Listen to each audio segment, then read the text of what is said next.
pre-modern or traditional religious communities were not in the business of prophesizing how they will be misunderstood and misconceptualized in the 20th and 21st century. It seems to me that, at the very least, there's a distinction with respect to authority. I think it's fine for us to categorize things as long as they're not essentialist categories. How could one criticize contemporary, let's say, scientistic discourse as a kind of pseudo-religion if one does not also implicitly grant that the religious is a meaningful category? It's very difficult to know where this border, this limit, this frontier between science and scientism is. The problem is that either nothing is religious or everything is religious.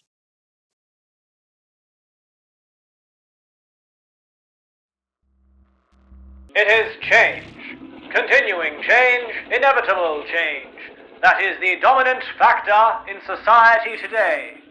No sensible decision can be made any longer without taking into account not only the world as it is, but the world as it will be. And naturally, this means that there must be an accurate perception of the world as it will be. This, in turn, means that our statesmen, our businessmen, our everyman must take on a science-fictional way of thinking, whether he likes it or not, or even whether he knows it or not. Only so can the deadly problems of today be solved. Isaac Asimov, circa 1978. With the rise of AI image generators, large language models like ChatGPT, and other software releases bringing us closer to the advent of artificial general intelligence, the 2020s look to be a decade in which scientific and religious horizons, once thought to be distinct or even rivalrous, will blur together more than ever before. Such transformations will be underway even before likely developments in the life sciences, such as genomics, threaten to transform the very biological nature of what it means to be human. Joining me to discuss these changes in the intellectual landscape of our science-fictional times are Ferdia O'Brien and Dr. Sotiris Mitralexis. Ferdia O'Brien is a futurist and social science researcher, the host of the Bright Age Beyond YouTube channel, and soon-to-be published author on the details of a post-capitalist society. Dr. Sotiris Mitralexis is a research fellow at University College London, visiting professor at the Institute for Orthodox Christian Studies in Cambridge, and the author of several books on philosophy and theology, having taught and or researched at universities from Europe to Asia and the United States. Welcome to you both. Thank you very much for the invitation. Yeah, pleased to be here.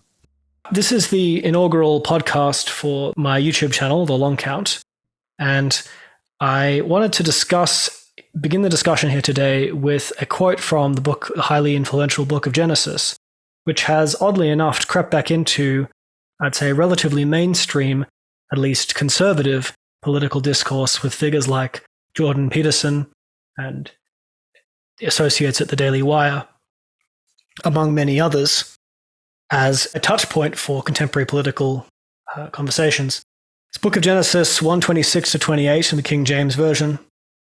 26, and God said, "Let us make man in our image and after our likeness, and let them have dominion over the fish of the sea, and over the fowl of the air, and over the cattle, and over all the earth, and over every creeping thing that creepeth upon the earth." So God created man in his own image. In the image of God he created them, male and female he created them.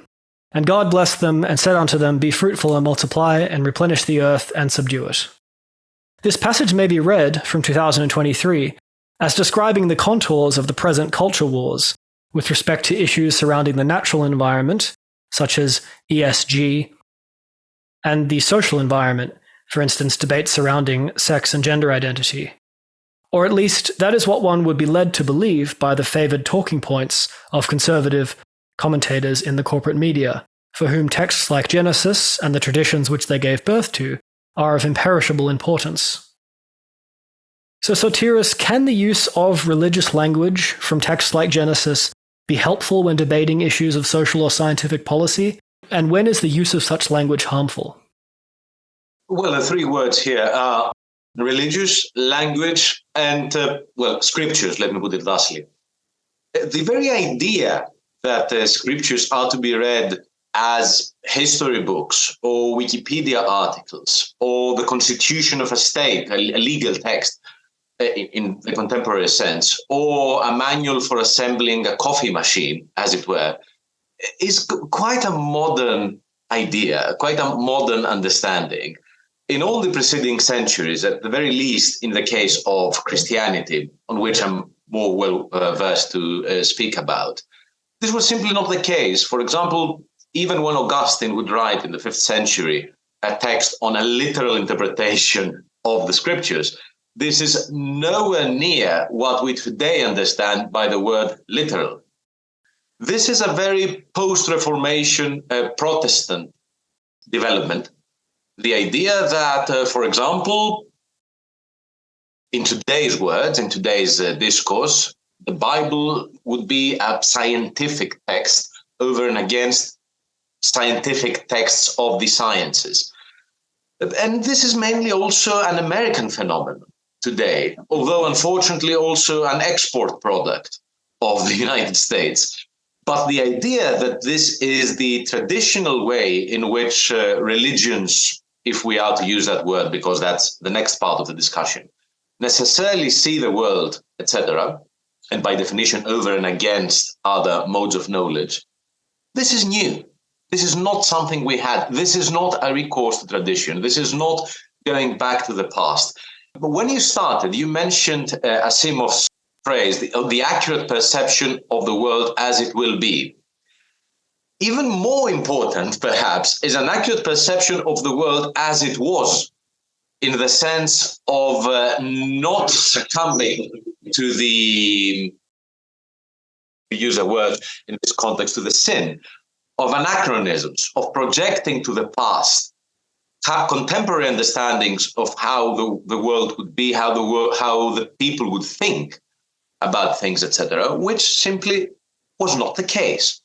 And this opens up a larger discussion on what science or religion indeed was in the past, how it was actually understood throughout centuries of humanity, and how we today force upon the past a very, a particular way of understanding things, which is our contemporary ideology, our contemporary culture of understanding things, our contemporary conceptualization of things, and how this violence distorts the past to such an extent that it is impossible for us today to understand the present or even to devise the future. I could say much more about this, but should I stop here and just return to the subject later, or should I elaborate? I'd like to make a comment, if I may. That it seems to me that if we were having this conversation in the 18th century, in some sense, it would be a more easy historical context to contend with. Because it seems to me, you mentioned Protestantism, but we have also the entire influence of the psychologizing of religion by quasi-religious or even atheistic philosophers, from Kant all the way on through to Jung, who's such a huge influence on both Jordan Peterson and myself, as it happens, in very different ways. Does this entrance of secular readmission or intrusion, depending on how you want to define it, of secular philosophy into the religious domain, and specifically the psychologizing of religion, not almost necessarily add an additional layer of complexity to this? When you consider of all the influence of psychoanalysis and German idealism, to take just two instances on this whole picture, it's quite right that this is not traditional religion, but it is widely influential. Well, first of all, the developments you mentioned are one of the many episodes that end up today and in the way we think and understand the world today. Secondly, the assumptions behind this part of the discussion is the very reality of the words religion and secular. It's been more than 2 decades of exceedingly interesting, fascinating scholarship on the topic from various perspectives, from historians to historians of science or of religion, to philosophers, to social scientists, etc., that challenge the very veracity of religion as a category in the way we understand today. And there are many different takes on how, from many different perspectives, on how we ended up today in this. There are books like Imagine No Religion by Non-Gabri, etc. And there is this quite recent book, 6-7 years ago, The Territories of Science and Religion. Sorry, there is a glare from the sun, by Peter Harrison, which was quite eye-opening. Peter Harrison was a historian of science and religion at Oxford, and now he's at Queensland, so quite in your vicinity, relatively speaking, dear Raphael, in Australia, who chronicles in a very, very, how should I put it, meticulous way, how we come today to understand these words. And of course, this is also, there's much more research on this by many other people. For example, interestingly, the second chapter in William Kavanagh's The Myth of Religious Violence, Secular Ideology and the Roots of Modern Conflict is The Invention of Religion. There are many, many, many, many books on that.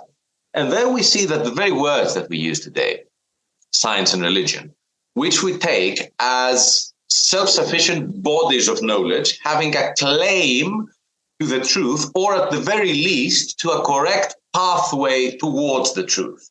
Okay. And hence you get all these phrases like religion or theology gives answers, but science asks questions, which has a moral superiority to giving answers, etc. All this, of course, is modern. Religio, as a word, in the Middle Ages, for example, did not mean a body of knowledge and a claim to truth in the way that we understand truth today.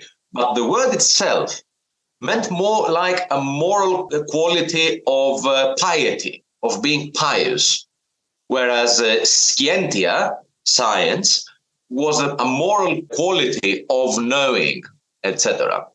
Thus, the idea that what we today call religions was there is also relatively modern. Let me give you an example. Islam emerges around the 7th century, and the contact point is with the Eastern Roman Empire, the Byzantine Empire, Eastern Christianity. When Islam emerges, Eastern Christians would not recognize, would not say, oh, this is another religion, a different religion. Okay.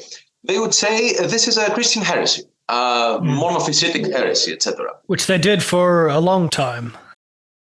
Yes, but why? Prior to that, behind that, is the very fact that the very notion that there is an abstract phenomenon of religion. How many times over we hear that that's how even primitive people would try to understand the world by ascribing powers to supernatural. All this kind of stuff did not exist in the way we understand today. Of course, if one wants to project today's era to the past, one can find this and the other phrase, believe that they are to be from the past, believe that they are to be understood in the vocabulary and in the conceptual toolbox we use today, and say, oh, I found it. I even found it in the pre-Socratic philosophers, so many centuries prior to the Common Era, etc. So, for example, in Greece is an example. Today in Greece, it's very easy. Greece is the example, I think, historically. Well, this is also a reconceptualization, a modern one in many ways, and a Western centrism, as if there was no China, or the equivalent of China back then, which was a flourishing civilization, of course. No. A posteriori, European modernity will choose classical Greece as its cradle, etc. But this is an a posteriori and a particular version of classical Greece, etc. And hence we end up with the schema, classical era, classical Greece, the light, scientific method, etc. Then the dark ages of piety, and then again Enlightenment, modernity, and our itinerary towards a linear progress, which will end us up at a secularized eschatology, practically, where everything will be fine and in a John Lennon kind of style. So Greece had Greek paganism. So today we think in Greece, for example, oh, we had a religion, and then another religion came and substituted it, Christianity. However, we know that people would not think in that way back then. For example, Christianity is also a metaphysical system. Okay, a system of metaphysical meaning, etc. In classical Greece, this was not the remit of pagan practices, but of philosophy. So there is no equivalence. And there's a wonderful, quite recent book by Oxford University Press by Nathan Ristuccia, if I pronounced the name correctly, Christianization and Commonwealth in Early Medieval Europe, a Ritual Interpretation, which, sorry for monopolizing, I will put a semicolon at some point, I promise, which traces that, while we today think that religion is accepting certain beliefs as true, okay, ticking the boxes of certain convictions. God is one, there's a personal God, there was a particular revelation at that point, etc. Ristuccia, within a wave of larger research, shows how this is not the case. And it was more a question of participating in communities or starting to participate in communities of also a ritual nature, etc. So returning to the question, for example, Harrison's Territories precisely showcases how century by century, from a very different reality, we come to understand today religion and science, which are two sides of the same coin in this understanding, as two by nature competing bodies of knowledge having a claim to the truth. If we truly study how this is a modern ideology, and this was not the case in the past, then we're immediately liberated, emancipated from all these schematizations, all these, for example, we are still kept hostage to Ian Barbour's famous schema and all its possible alternatives of 4 possible science-religion relations: conflict, independence, dialogue, integration, etc. But all this presupposes realities that do not exist. Science and religion. Ferdia, did you have any comments to add to that? Yeah, so I thought what Satira said was very apt, because the question, I'm just going to repeat the question for the sake of the listeners, can the use of religious language from texts like Genesis be helpful when debating issues of social or scientific policy, and when is the use of such language harmful? And so Satira there was talking about, firstly, the literalism or literal interpretation of texts as we understand it now, and how that basically is unprecedented or doesn't have its precedent in ancient history. And then also questioning the very category of religion itself, which the question presupposes. And so I completely agree that's a strategy that we need to take. And so I'd like to follow on from that, and maybe we could bring us towards the other side of it, the scientific side of it as well, by saying, yes, the question presupposes that there's something categorically religious and non-religious. So the idea, is the use of religious language appropriate or inappropriate? And what question that raises for me further is, let's say if we think that the use of religious language is unhelpful, then we are immediately asked the question, what is the proper language to use in political discourse? And this is something that comes up again and again. The complication is, to give some practical examples, just for the sake of clarity, I'm a very secular person, non-religious in the colloquial sense, an atheist and so forth, though, like I said to you, I'm a secular Buddhist of sorts, so it's complicated. But I do think that it's very hard to say that religious language should be kept, or discourse should be kept out of political discourse entirely. It's not clear to me how that could look. So, for example, I was having a discussion with a friend the other day and saying that even though I'm not a Christian, I've been highly influenced by the idea that, as I was taught in school, and I took this seriously, that it's easier for a camel to be pulled through the eye of a needle than for a rich man to go to heaven. And so for me, if somebody were to quote that in political discourse in the context of, say, homelessness or public investment, I wouldn't have a problem with that. Whereas if somebody said, God told me that marriage is between a man and a woman, or you should prosecute people for being homosexual, then I would. So I think the question becomes a lot more complicated than whether the language is religious or not. And the other thing is, from a pragmatist perspective, I think that the dominant ways of thinking have a lot more in common with what people typically think of as religion than, let's say, a version of secularism. So coming to science, this idea of that Sotiris is critiquing on a historical basis of religion and science as these two competing methods, epistemological methods or sources of knowledge. The problem is mirrored on the scientific side. Okay, so it's the idea of science as this is what we could broadly describe as scientism. The idea that science is a special method for revealing reality as it really is, or for achieving true knowledge, or for showing us the truth. And I would say, and we can think of many examples of this, that this is can be an equally dangerous way of approaching political discourse. I would say more dangerous ultimately, because in some sense it may prove more powerful, as the Soviet case suggests.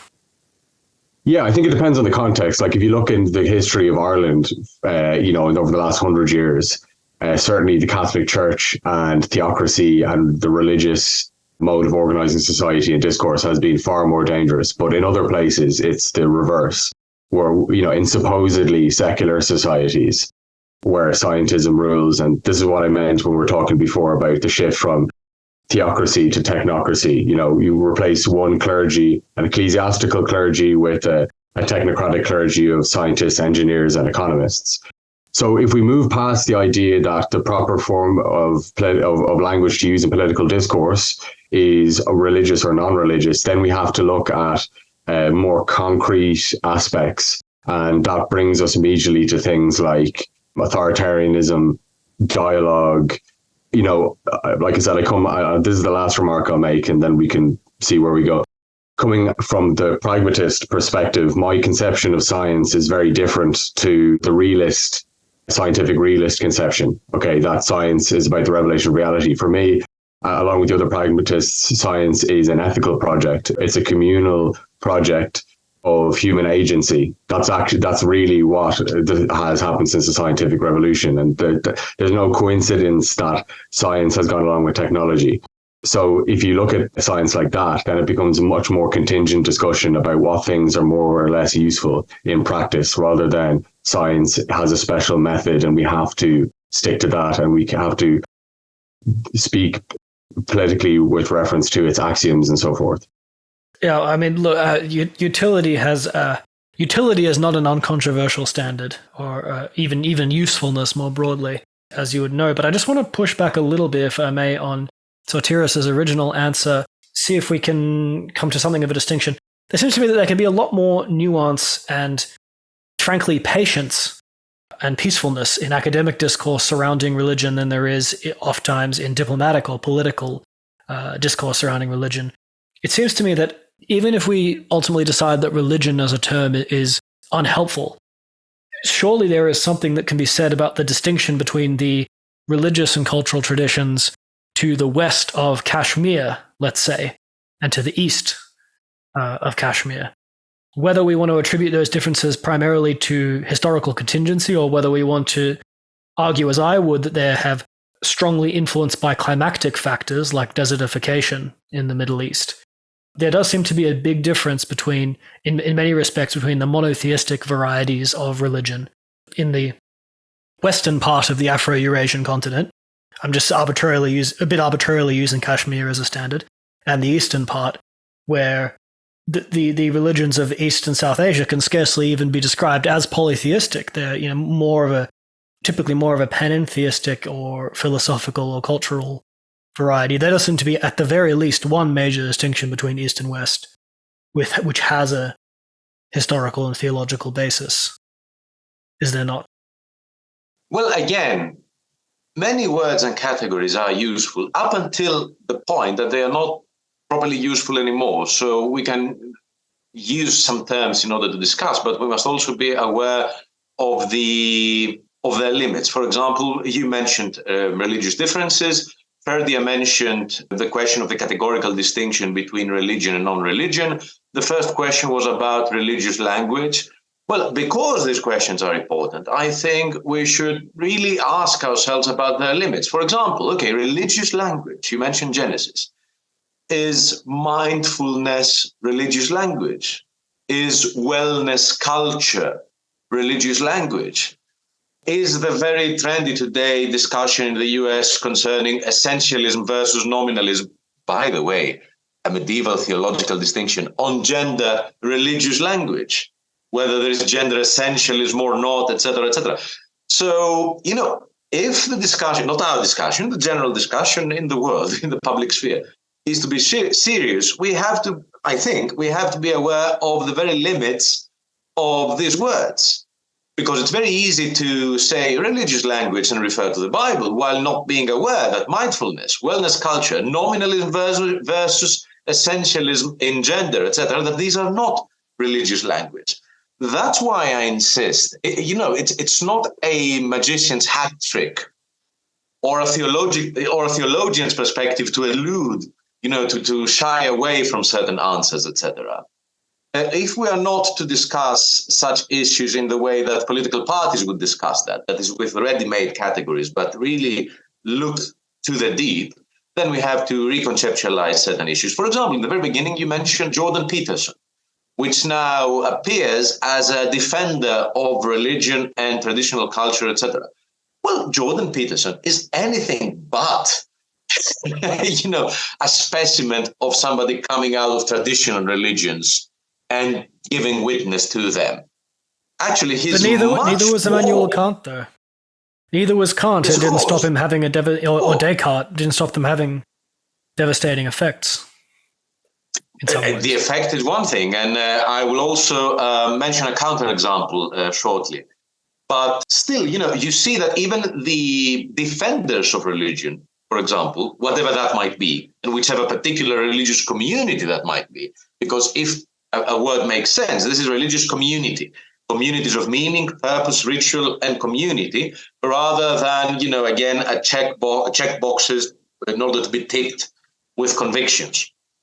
Then the situation is more nuanced because Jordan Peterson seems to speak about different things, and again, of mental landscapes and traditions as Jungian archetypes, and all these things which have nothing to do with traditional religion. Again, with book recommendations, there is this fascinating book, and a very easy read, by the way, by Tara Isabella Barton, Strange Rites, New Religions for a Godless World, in which she shows how practices and trends that are not usually categorized as religion, like mindfulness, wellness culture, fandom, even the contemporary political debate on alt-right on the one hand and whatever wokeness on the other, how these are very much religious indeed, and things that provide and in which one we can include it and get those meaning, purpose, ritual, and community, as he sums up religion. No, but because religion and the secular are thought of as being two sides of the same coin, let us also look at the word secular. There is a very controversial book from the 90s, John Milbank's Theology and Social Theory, first published in the 90s. Me being as I am, I'll have to show it on camera, which famously starts with a very famous phrase. Because, secular as a word is a religious word, seculum, meaning the age, and it is the age from the beginning of the world till the eschaton. So this is the worldly age, etc. And this was reconceptualized later as the non-religious, obviously. So this explosive book in the first chapter, Political Theology and the New Science of Politics, begins with, once there was no secular, and the secular was not latent, waiting to fill more space with the steam of the purely human when the pressure of the sacred was relaxed.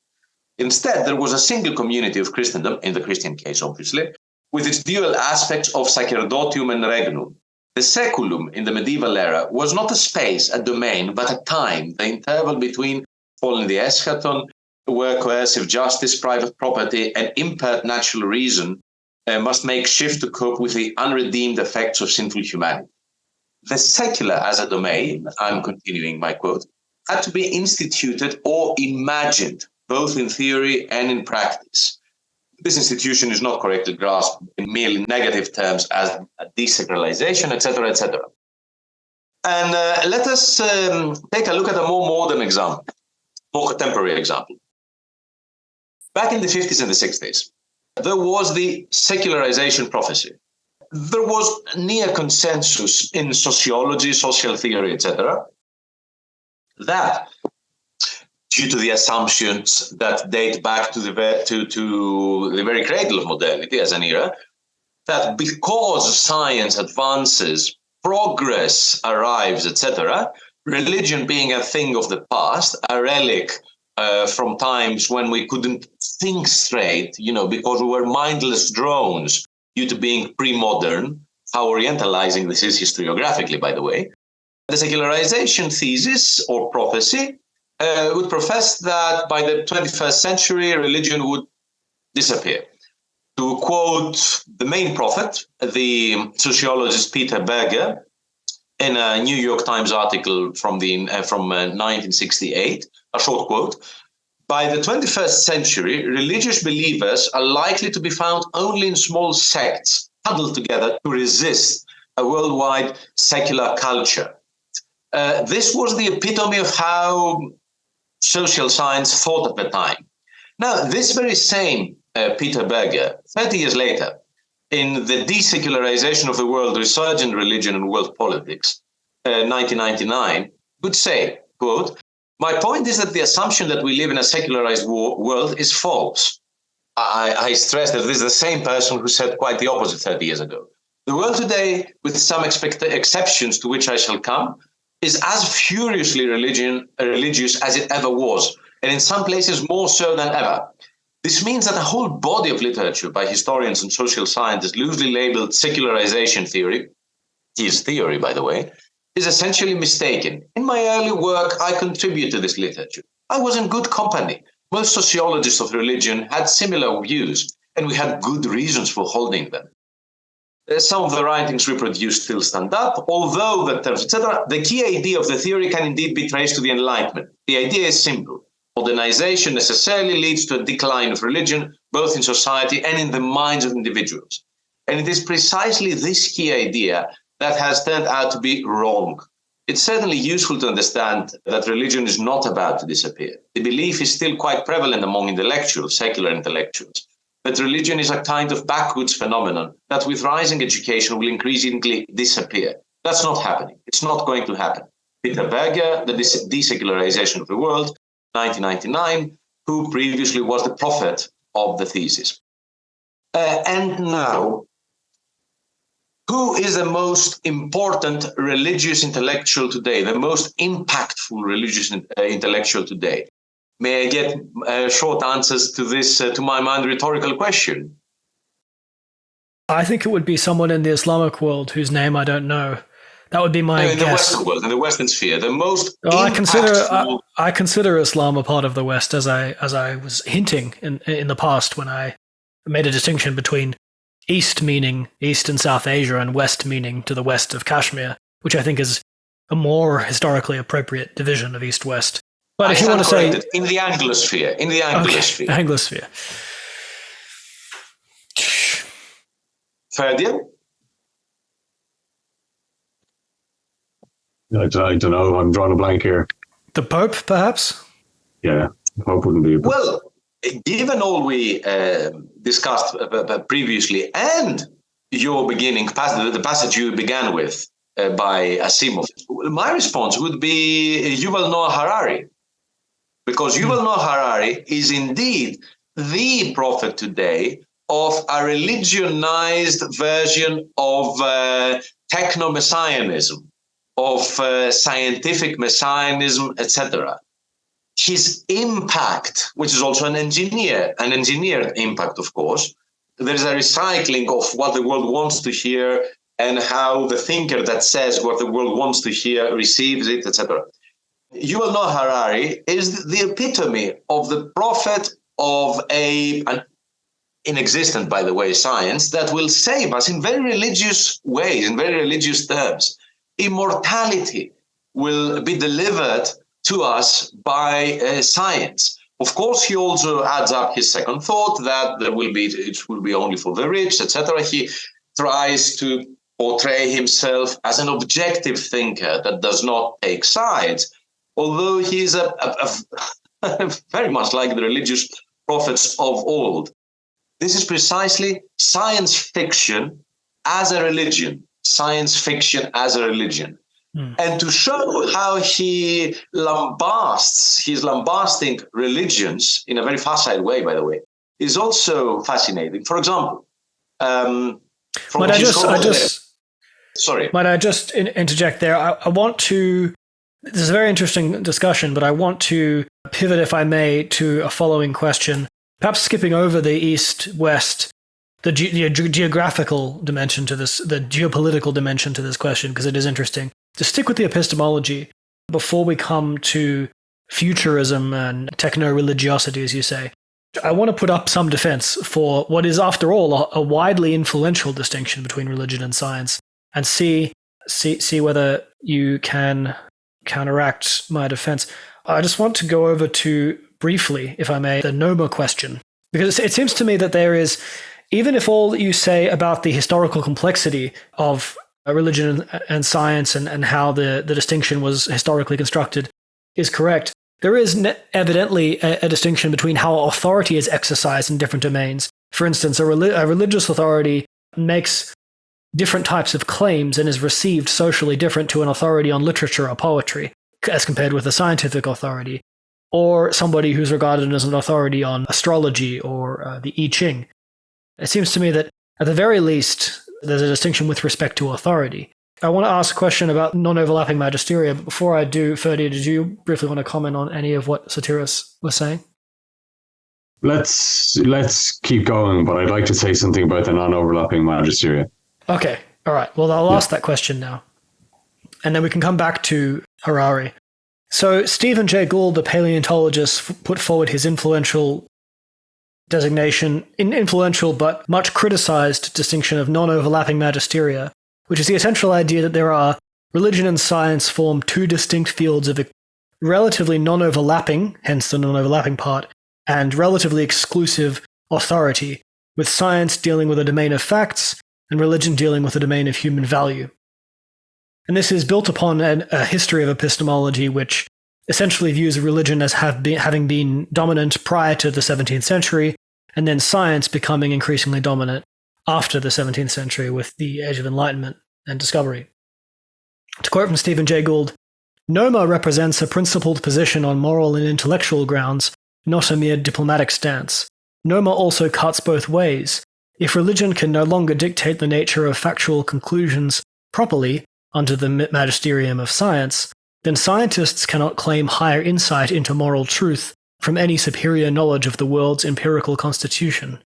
This mutual humility has important practical consequences in a world of such diverse passions." So Satyrus, what is your view of Gould's NOMA solution to the conflict between religious and scientific domains? Or would you even accept that there Perhaps is... Perhaps Ferdi should be asked first, because he has something very particular to say.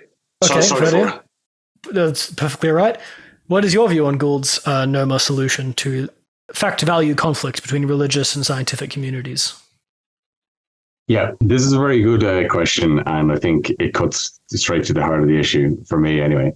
So I think that Stephen Jay Gould's non-overlapping magisteria idea is a well-intentioned attempt to integrate, to socially integrate religion and science and deal with conflict, but I think it fails for fundamental reasons, because it's basically it's an unreconstructed assertion of the fact-value distinction, right? So we could describe it as a kind of pacifistic positivism. So it takes this idea of the division between the positive and the normative. There are facts that are true of the empirical world that can be discovered and verified by science and mathematics and logic.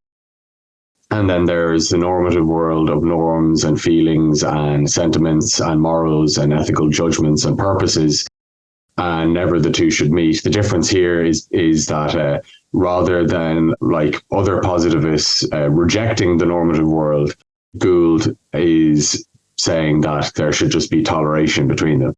So where I'd begin with this is I would look at this fact-value distinction and immediately ask a question similar to how Satirists began by interrogating the very distinction between religion and non-religion and ask, what do we mean by a fact and a value? So again, coming from the pragmatist perspective, but this is has its basis in other traditions as well. If we observe humans thinking and talking and acting and try to find a pure fact or a pure value living in the wild alone, we can't find it. You know, for example, if we look at science, so previously I described science as an ethical project. Even the idea of what we consider to be a fact is value laden. You know, the idea of being methodical, the idea of valuing certain sources of information or knowledge more than others. You know, science, for example, is not favorable, does not like mystical or intuitive revelation to be a source of knowledge. That's a value judgment. The idea that we need to do experiments, that these need to be replicable, etc. These are all value judgments. And equally, the idea of having ethical purposes and judgments devoid of any kind of sense of what the nature or the factual status of the world we live in is, it doesn't make any sense at all. You know, ethics are always naturalistic, whether we admit it or not. So I think that when we contend with that essentialist distinction between fact and value and see how that breaks down, we need to come up with another strategy for dealing with the conflicts between what we call religion and science. Might I just interject a question here?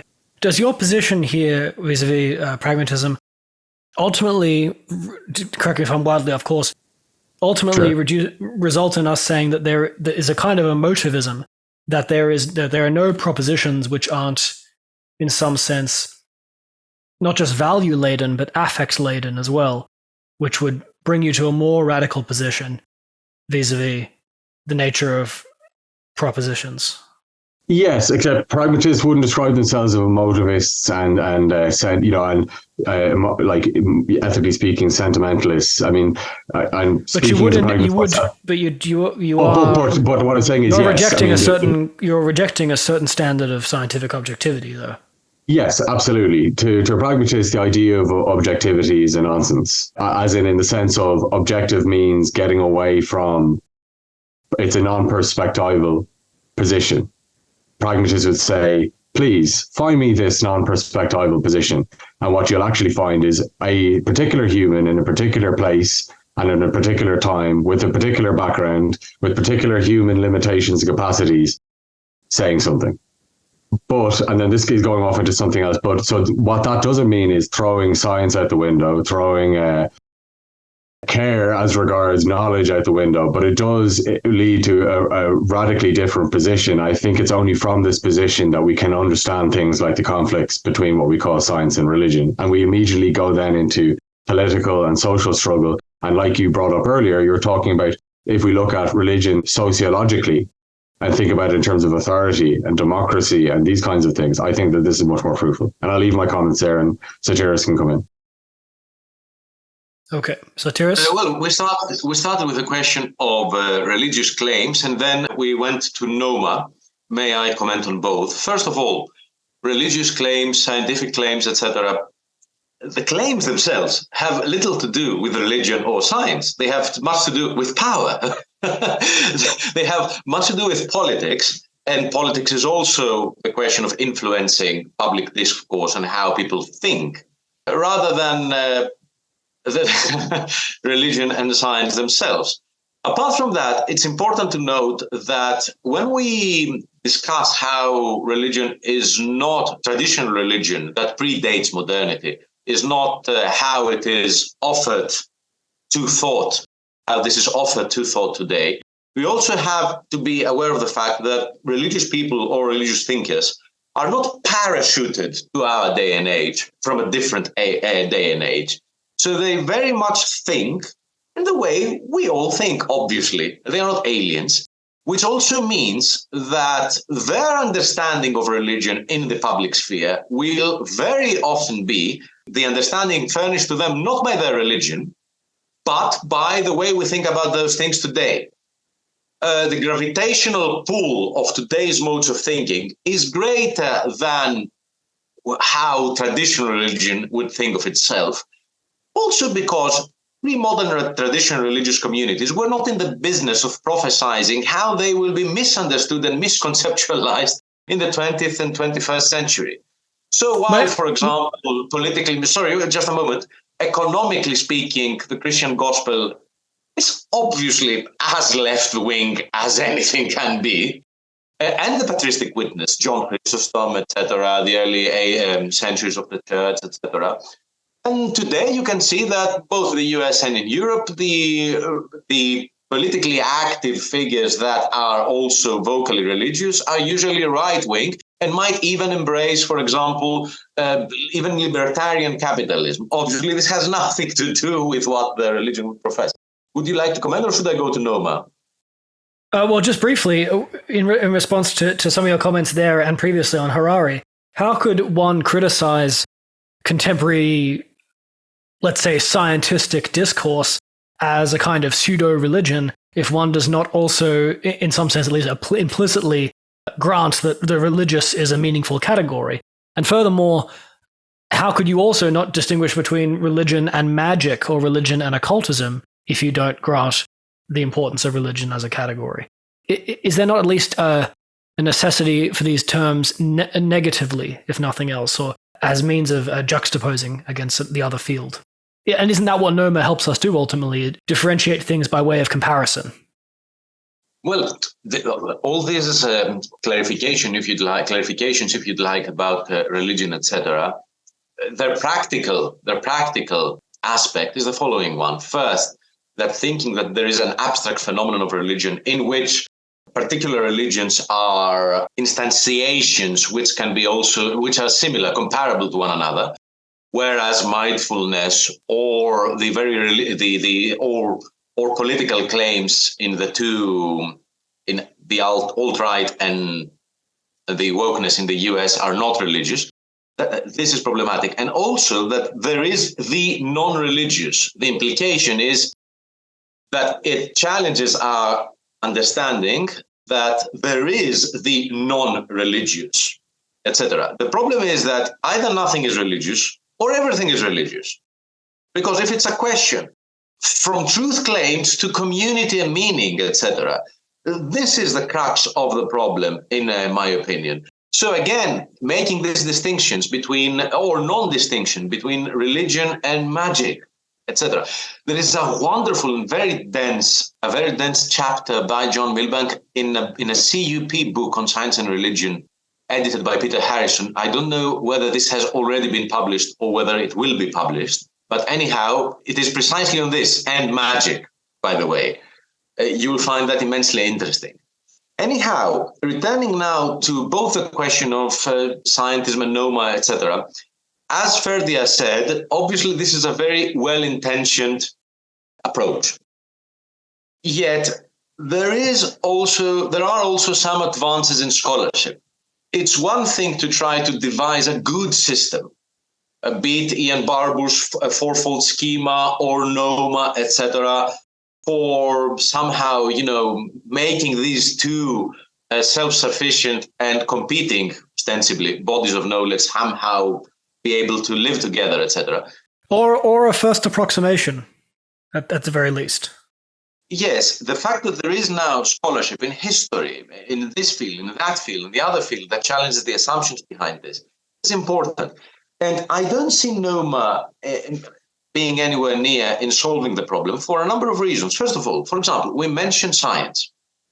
What do we mean when we mention science? Usually what we mean is what you refer to as scientism, the religionized, implicitly or explicitly, science of the public sphere. Because if we are speaking about me being in my laboratory, a particle accelerator, and experimenting at the subatomic level, this in itself is a practice that is quite far away from a distinction on science and religion, etc. There are normative aspects that are more close to that discussion, like the illicitness of stem cell experiments, etc., where practically, again, politics, power comes to the fore, etc. If I am observing heavenly bodies light years away, etc., this is one thing.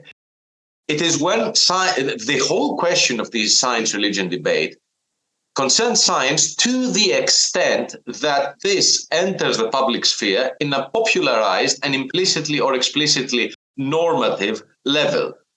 So it's very easy to make a distinction, science and scientism, between science and scientism, but actually seeing and demonstrating where this limit exactly is can be more tricky. If I have 3 minutes, let me give you a very classic example. This is a classic example in the relevant literature. There are 2 paragraphs. One by Richard Dawkins by the first and famous book, The Selfish Gene. And another is the rewriting of that paragraph by Dennis Noble, by Oxford's Dennis Noble. The rewriting of that paragraph very strictly employs the very same scientific data that the first paragraph employs. However, how you narrate it changes the conceptual framework and the metaphysical, if you'd like, repercussions and implications immensely. Let me read out the paragraphs to you if possible. So from The Selfish Gene. Genes swarm in huge colonies, safe inside gigantic lumbering robots, humans, sealed off from the outside world, communicating with it by tortuous indirect routes, manipulating it, the outside world, by remote control. They are in you and me. They created us, body and mind, and their preservation is the ultimate rationale for our existence. Now, the Oxford physiologist and system biologist Dennis Noble rewrites this paragraph using the very same scientific data. And he writes, genes are trapped in huge colonies, locked inside highly intelligent beings, molded by the outside world, communicating with it by complex processes, through which, blindly as if by magic, function emerges. They are in you and me. We are the system that allows their code to be read. And their preservation is totally dependent on the joy that we experience in reproducing ourselves. We are the ultimate rationale for their existence.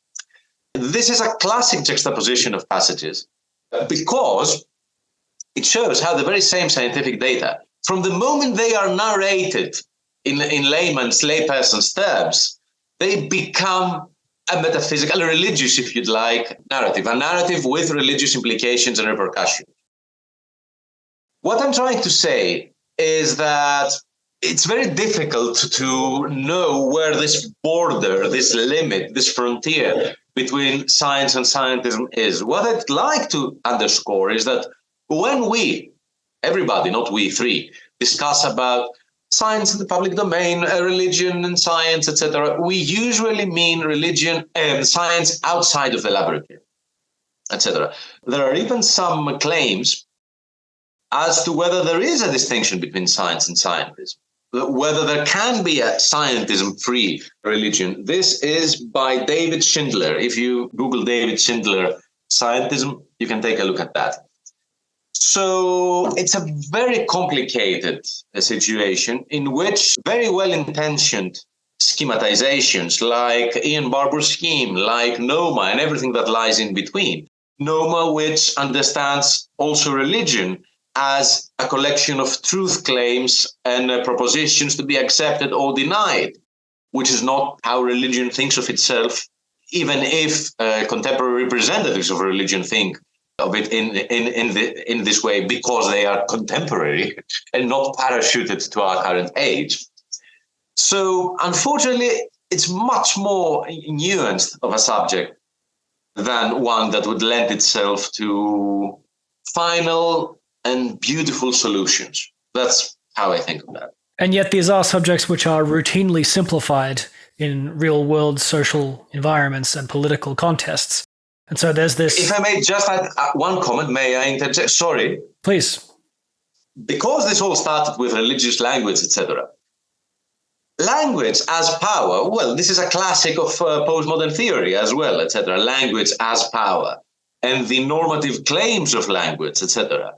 So this is a distinct political and power-related issue that is much larger than science, religion, etc., and might only use those as alibis. Sorry for interrupting. I apologize profusely. Well, I notice I introduced the term authority and you chose instead to use the word power. I'm interested in the distinction between the two, and I specifically with respect to NOMA, and perhaps I'll pass this on to Ferdia with the following suggestion. It seems to me, as I said, that these terms are useful for the purposes of some simple but essential distinctions. For instance, if we were to eliminate the distinction between science and religion, it would be hard to conceptualize as something like the occult as a domain of knowledge which is traditionally rejected by both scientific and religious authorities, at least in the western part of the Afro-Eurasian continent. Obviously, the 17th century is a period of not just science and religion, but of magic as well, a high tide of the influence of Renaissance magic. And each of these domains, science, religion, and magic, share an interest in the distinction between concealed and revealed knowledge. It's almost like, where is the knowledge? Is it concealed in matter? Is it concealed by revelation? Is it concealed in the intentionality of the magus or what have you? And the term esoteric is coined in the 17th century. The term occult sciences is popularized in the 16th century. So we have this strange third sphere of NOMA, which Gould does not discuss. And it seems to me that if you want to call something like, for instance, Nazi biopolitics or Soviet abuses of psychiatry anything other than bad science or bad religion, or bad politics, if you want to be able to describe it in more specific language, you have to somehow accept, at the very least, a tripartite conception of domain of knowledge, of a domain of knowledge. But that's just the Jungian in me speaking. Ferdia, did you want to jump in on that? Yeah. Okay. So, following on from what the two of you have been saying. Okay. So just on the occult point, okay, what I'd say is, I mean, for instance, astrology. Astrology is not. Yeah. No. That's fine. So I think it's worth talking a little bit about how we categorize things directly. Okay. So firstly, I just want to repeat the old scientific engineering adage, or the adage that all models are wrong, some are useful. Okay. Again, also a very pragmatist way of looking at things. I think it's fine for us to categorize things as long as they're not essentialist categories. And that is when we recognize that we can remap the land according to our purposes, that there is no final way of divvying up reality and the world of thought and society, which is beyond controversy, which can never be questioned, and so forth. And so then I'd say... But I just want to interject, there are some historical accounts which are more accurate than others, though, and that matters. Very much so. I mean, yeah, there are, exactly. So we could say no models give us a representation of reality as it really is, but some models are more useful to our purposes in the here and now than others are. Okay. So for sure. And then I'd say, well, then it becomes a messy discussion about what kind of analytic framework we want to use for for which purpose. And then we need to immediately say, well, what is our purpose? I'd say a good rule of thumb is more distinctions are better than less distinctions. So I think, if we try to divide the world up into 2 or 3 things, we're going to end up cutting out a lot of important details. But, and it varies as well. So from my perspective, it's something like astrology and, let's say, the worship of saints are very much of a piece. In the sense of, I think that there's very little evidence for them. They don't really work as ways for navigating reality. So in that sense, I might say they're both religious. And in another sense, sociologically speaking, they have very different histories. For example, there's no Catholic Church of astrology and so forth. So I would always come back to a sociological, historical description, like you said. But I wanted to say something about... if I can move to the question of authority and power. Please. Yeah. So what I'd say is just closing that last piece. So, making a 3-way distinction can be useful. In some cases, it can be in others. I would just say it depends what our purposes are. as regards authority and power, I mean, this is really what the crux of the issue is for me. And Sotiris made a very interesting and important point, which is, can we actually have a science beyond scientism? So the way I look at it is that could somebody perhaps introduce a definition of scientism? I can do so if nobody else is willing. I will, and Sotiris can, or the two of you can come back and give your own if you disagree. So for me, scientism is fundamentally, it's a metaphysical conception of science. It's a conception of science. And then this is the thing, Sotiris, you were talking about religious thinkers not parachuting into their time. This is very much true of science and the scientific revolution. I mean, think about Descartes. Okay, Descartes and Bacon, and Francis Bacon, two of the greatest innovators and revolutionaries in the scientific revolution, both intensely religious Christian men who intertwined Christianity and theology into their writings. And so for me, that's what scientism is basically. It's looking at science rather than, like I was saying, this communal enterprise of reshaping the way we think about ourselves. So we see the pale blue dot, we see ourselves as one species among millions. That changes the way we think about ourselves, how we want to relate to each other, our animals, our environment, and also a project of empowering humans to achieve our purposes. So it's a project of human agency. For me, that's you could think about that as the alternative to scientism. Scientism sees science as having a special method called the scientific method, the hypothetical deductive method or abduction or whatever. This allows us to obtain true knowledge of the world as it really is, either directly, like in naive realism, or as an incremental process, like we're slowly wiping the fog away from the window. This is, to me, scientism. And why should we care? I'll just say one last thing. And everything else is epiphenomenal at some level. Yes. Well, what I was going to say, why should we care about this is, this has huge political implications, okay? And this is why we should care, because otherwise it's all just abstract table talk, okay? Why does this matter? It's because, like dogmatic theology, if you believe that you have the answer, okay, the truth, whether it's about the purpose of human society or whatever it is, some policy issue, that you can look up in the back of the textbook, as it were, well, then why do you need to talk to anybody? Why do you have to have dialogue? Democracy becomes pointless. And we can see this, for example, today with neoclassical economics ruling policy. You can see that in the Catholic Church ruling over Ireland. You can see that in the Soviet Union with official dialectical materialism and official Marxism. And Mao, China under Mao as well. Yes, exactly. When you have the answer from an indubitable source that's beyond controversy, based on this essentialist distinction between opinion and fact. Okay, opinion is what the masses have and their emotions and the vagaries of themselves and so on. Fact is what we have through our special method. That's very, very dangerous. And this is, for me, the intellectual root of authoritarianism. I'll leave it there.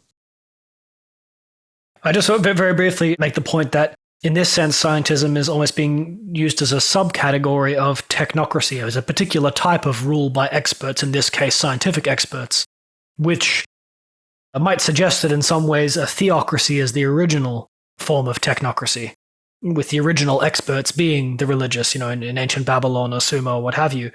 And interestingly, in algocracy, a rule with algorithms or by automated processes is not quite the same thing. And that's a very interesting emergent property of political and social systems today, like YouTube and social media with their automatic flagging and stuff. It's not, an algorithm is not an expert or a person.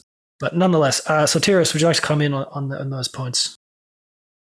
Well, many issues have been brought up: occultism, the scientific method, scientism, authority, etc. So, few brief points on all of them.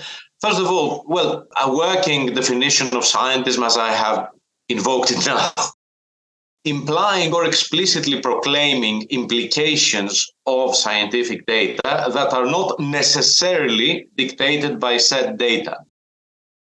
As you can see, this is a working definition concocted now for the purposes of our discussion, implying or explicitly proclaiming implications of scientific data that are not necessarily dictated by said data.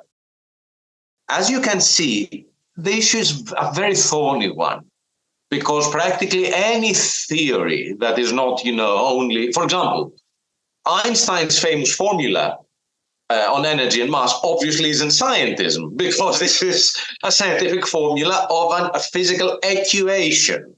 Okay, but science is not only equations.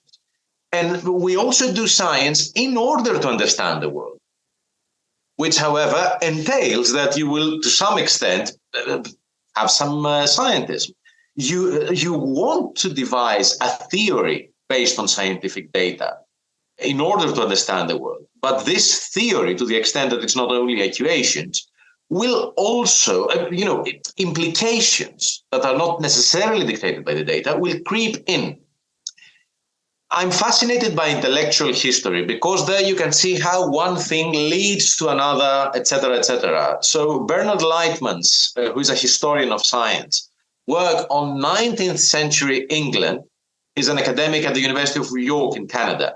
Bernard Lightman's work on this is fascinating, how a number of ideas were crystallized in the 19th century and gave way to conceptualizations that were not necessarily the only way to go. By the way, we mentioned the scientific method, but it is a given in the history and philosophy of science that there is no such thing in the singular. There is no the scientific method, which is the same for all sciences, etc., or science in the singular. This thing simply does not exist. Of course, there are scientific methods over and against non-scientific methods. Please, do tell. Is there perhaps, Sotiris, an emergent scientific method arising gradually as a result of consensus between different scientific methods, in a way which is importantly distinctive from the perennial themes which religions hold in common? It's constructed in a different way. The trap lies in the second one, in the second part of the sentence. The question, all these little things like, okay, there is no one scientific method, but there are scientific methods. What's the difference? Why is this important, etc.? It's because it relates to the edifice, the conceptual edifice, which also is power dictated, that then leads us, trapped in concepts that are not accurate, to devise models, etc., like this one, the scientific method over and against the religious method. There is no religious method. There is hardly anything that can be said of religions that apply to them all and does not apply to non-religions. Revelation and emanation are often held up as being the foundational epistemological distinction between sciences and the religious domain. I don't think that is the case. For example, Christian doctrine, Eastern Christian doctrine for that matter, was worked on, and refined, etc., because new challenges arose in the span of 8 or 9 centuries in ecumenical councils, etc., because new challenges emerged. So the witness of the church as to where the border between what can be allowed in the church and what cannot be allowed in the church, outside of the church, doctrinally had to be somehow defined due to new challenges. So that's how you have the doctrinal apparatus, for example, of the Orthodox Church. This is just an example. What I mean is that in comparison to this, the idea that religious doctrine is something that falls from the sky out of revelation, etc., is a caricature of that historical reality. Of course, there are certain basic things that are not to be, the question of whether Jesus Christ was the Son of God is not a scientific question, obviously. So no scientific method would apply there, but it is a question of a vastly different category, etc. So I think it's important for those discussions in the public sphere not to be misplaced, and it's a very difficult challenge for them not to be misplaced. Let me give you another example: consciousness.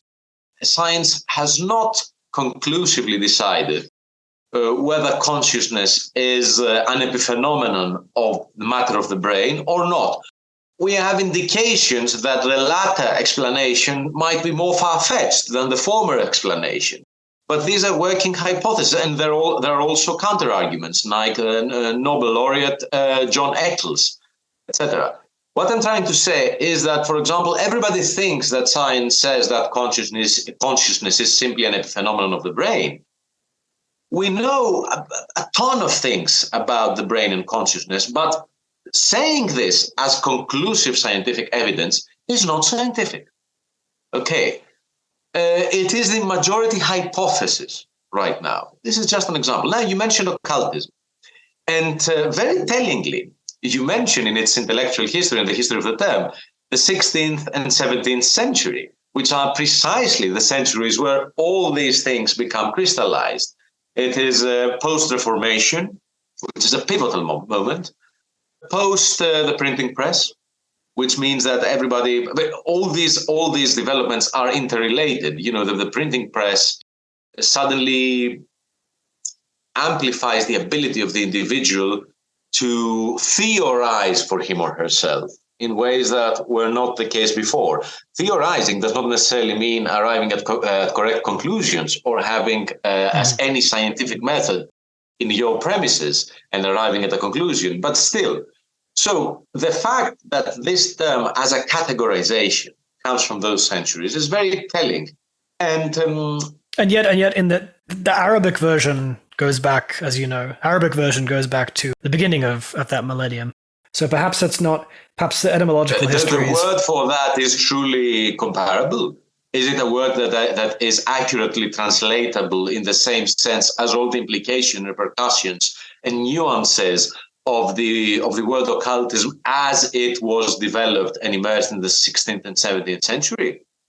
I believe so, in as much as, and this is where the Jungian part comes very relevant, in as much as you can treat the astrological, alchemical, and other traditions in the majority Christian Europe and the majority Muslim North Africa and the Middle East as equivalent or analogous. If you can categorize them as broadly contiguous, which to my knowledge is, I should stress, I don't speak Arabic. To my knowledge, that the terms are roughly analogous, and the Islamic occult sciences came into Europe with what we would now call natural sciences together. Okay. But anyway. We are trying to make three categories: science, religion, and occultism.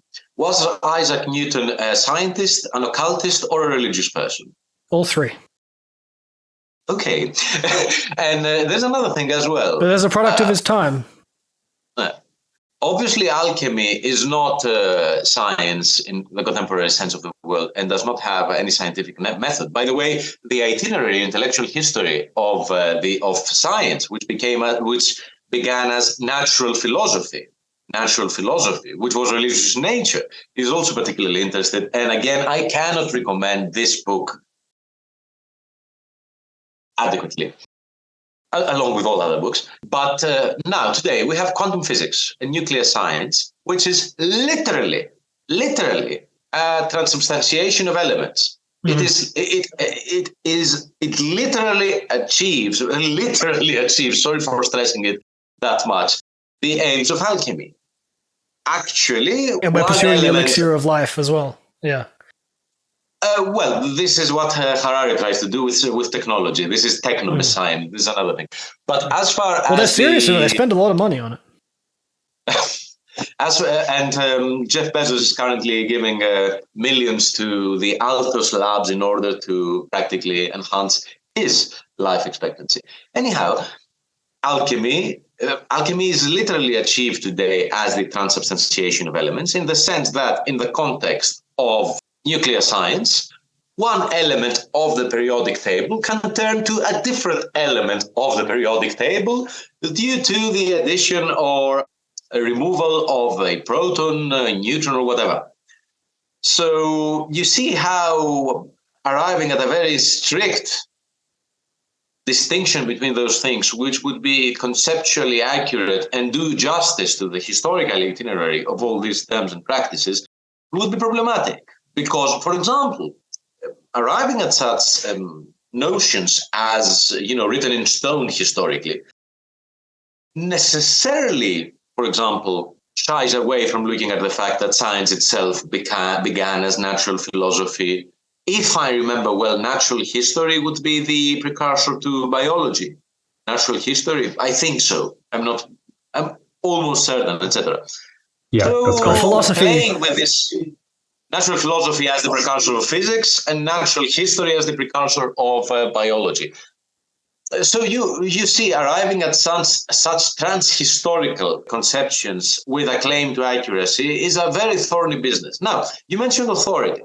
Of course, there is an entanglement of an intertwining of authority, power, science, and religion, which also dates to the development of religious communities such as the Church in the West, the Christian Church in the West, which, by the way, from some point onwards, for very historical reasons, became a secular power and a state, because there was nothing left at that time after the fall of Rome and of the Western Roman Empire.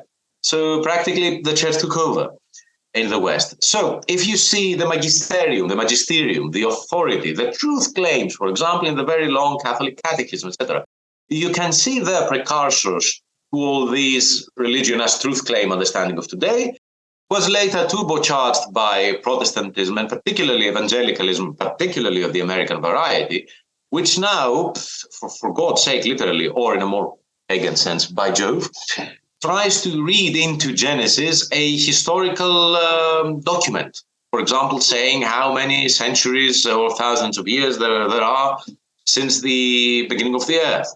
Of course, Byzantine chronographers in the 7th century would also have a kind of chronology that went to the hypothetical beginning of the world. But this was not a scientific claim. And, for example, patristic writers like Origen, Basil of Caesarea, Gregory of Nyssa, Augustine, all denied, for example, that the creation story in Genesis was an actual historical record of how the world came to be. So what today Christian religious people are claiming about the Bible is a very modern thing, which the very fountainheads of Christian thinking and tradition would never dare to claim, at the very least, as far as the majority opinion was the case. And during centuries when there was no competing scientific evidence about that. So when there was no competing view of the history of the world, Christian writers would say, okay, Genesis is not historical record. And now that there are Christians that will claim otherwise. Now that you see that the religious piety there, is not a religious piety towards a traditional religion like Christianity, but towards modern way of thinking about those things, a modern way of religionizing everything without saying that this is religion, and scientificating everything, if that's a verb, without understanding that this way you decisively turn science into a religion. Anyhow, I don't want to go too far away with that. But there is another question, I think, for both of us, isn't there? Yes. You mentioned 19th century England, and I want to come back to that in a minute. But I just want to say the fact that there's immense historical complexity about the precise distinction between the mythopoetic language, as Tolkien put it, and the doctrinally religious, on the one hand, and then the psychological, this new category, which begins with Kant, let's say, or perhaps begins with Freud or Goethe.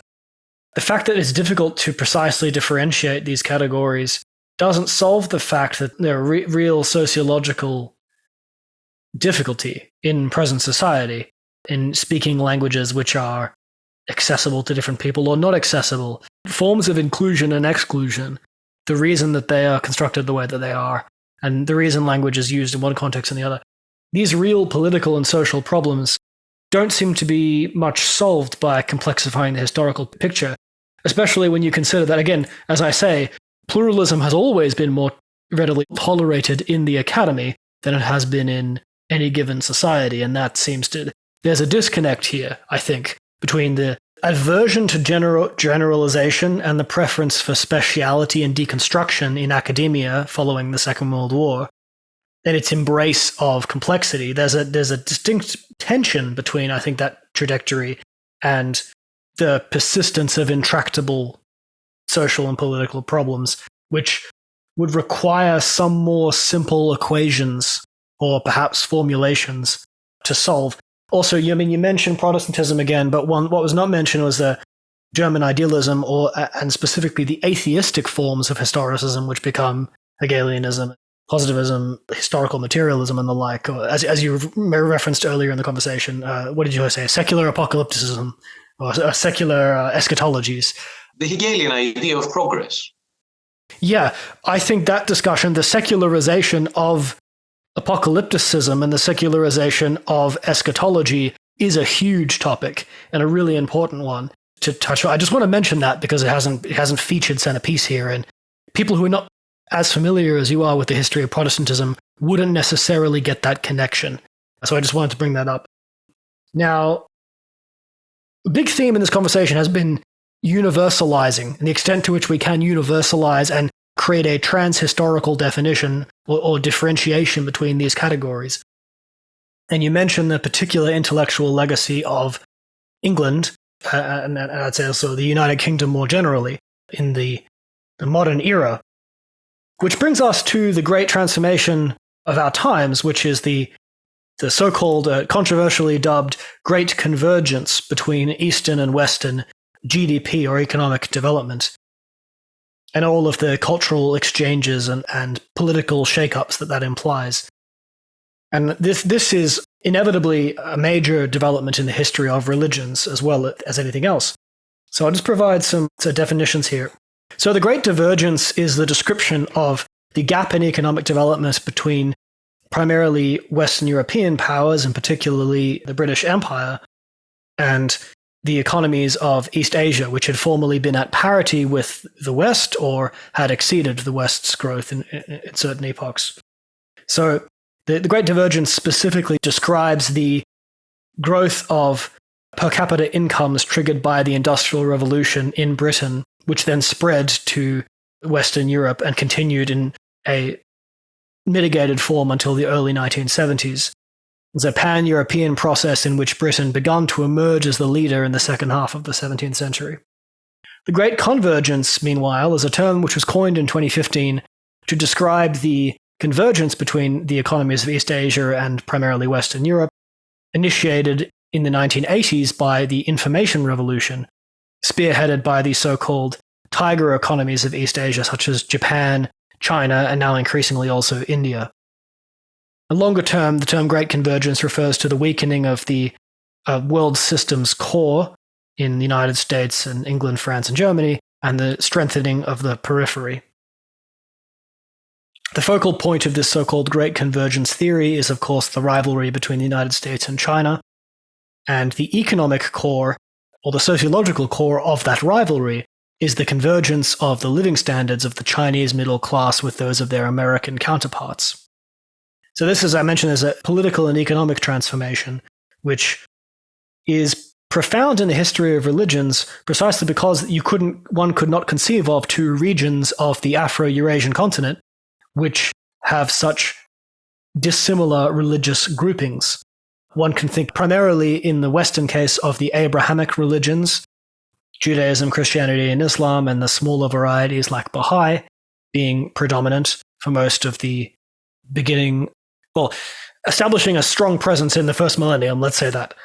And in the Eastern case, we're thinking of Indic religions, what are termed by Western scholars Hinduism, which is itself a kind of a category term, but also Sikhism, Jainism, Buddhism, especially in China and Japan, Confucianism, Taoism, etc.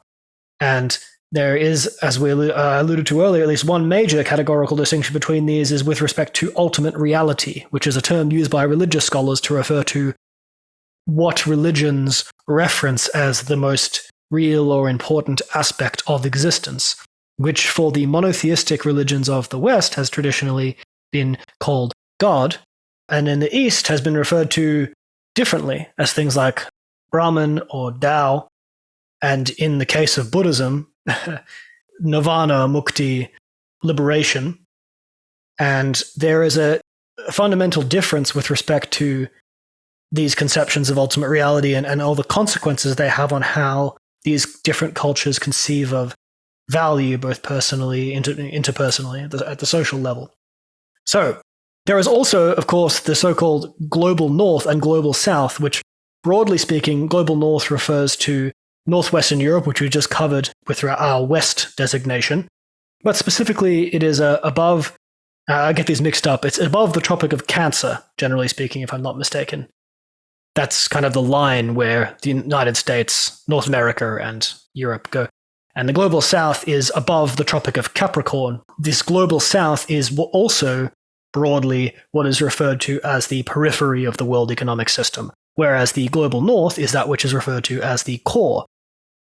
And the great convergence between East and West here, Western Europe predominantly, East Asia predominantly, is referring to a transformation within the core in terms of which economies have the highest GDP per capita or GDP growth and other primary economic indicators. This was begun with Japan overtaking Germany as the second biggest economy in the world in the 60s, and then were happening with China in the 70s, and now India is projected to take that spot, triggered by population growth and economic policy and other things.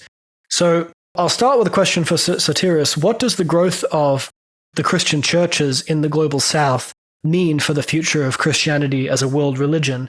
And do you believe that East Asia will continue to be a region in which Christianity and Islam play a relatively minor role in politics as they have historically? Or do you see signs that may be changing? Well, I'm not quite well versed to respond to the second question, but as far as the first is concerned, it is very interesting that, you had the historical nests, for example, of Christianity. Europe practically, and then America. But now this has changed radically. The gravitational center point, as it were, of Christianity isn't Europe anymore. And you can see that in many ways. For example, even by the fact that you don't have a European Pope. If memory serves, from the very first time in history, a Latin American Pope, etc. So it's easy for us in the Anglosphere or whatever to say that Christianity is receding, it's declining. Yes, it is declining in our countries. It is not declining elsewhere, and it is acquiring new forms in Africa, in Latin America, and it remains to be seen. Well, apart from the classical, from the old Catholic presence in Latin America, now you have also Protestant evangelicalism on the rise, etc. And you can see there how things are in the process of changing, of giving birth to new types of Christianity, of simmering through what is essential and what was simply cultural during the first 2 millennia of Christendom, etc. So there's much to see here. But I would like to offer a remark on your introduction, as it were. You spoke of the great convergence. I had the very great joy of working on a book, unfortunately in Greek, a magisterial book, in my opinion, by Dimitris Peponis, a fellow Greek, which shows very meticulously that it's not the great convergence, but the end of the great deviation. What do I mean by that? That it's been 2 centuries now. Ferdia had that in a lecture in Athens, by the way, at the Academy, if you remember. So the end of the great deviation, because the last 2 centuries, give or take, were a historical exception, or if you'd like, a historical anomaly. A historical anomaly where the center of economy and power in the globe was in the 2 shores of the Atlantic, beginning with the British Empire, then with the American Empire, etc., etc. But this was a new thing in the history of the world, even if we cannot really understand that due to being bespectacled in a very Western and Eurocentric way. Okay, let me share a graph with you. This is from the aptly named website Visual Capitalist. Obviously, there are names of countries here which are anachronistic, quite obviously, for the past. But you can see, grosso modo, 2 millennia of economic history in one chart. Note that this axis It goes, after 2 centimeters, it goes from 1 to the first millennium.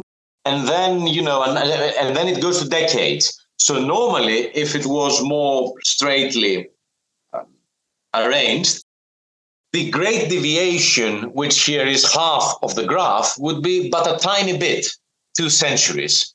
You see, there's a sheer economic size, as it can be estimated by historians and historians of economy, of what is today China and India, by the way, the two greatest population civilization states on Earth, with 1,400,000,000 inhabitants each.